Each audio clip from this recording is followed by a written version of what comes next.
Hello friends, दीपूस क्रिएशनमध्ये तुमचं मनापासून खूप खूप स्वागत आहे। तर बघा, मी आज बनवत आहे हे चुक्याच्या काडीची चटणी।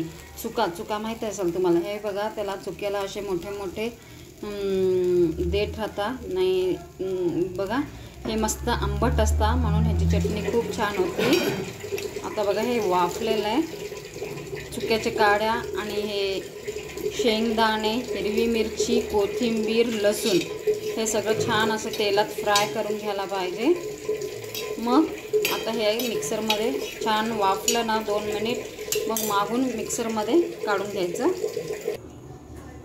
मस्त हे छान तेलामध्ये वाफलाय। आता मी ह्याचं आता चटणी करून घेते, मिक्सरमध्ये काढून घेते।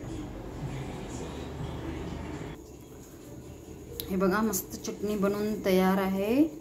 हे मी वरे त्याला तेलाची फोडणी पण घातले। तुम्ही वाटून घेताना मीठ पण घाला, तुम्हाला लागत असेल तर चिमटभर साखर पण घालू शकता।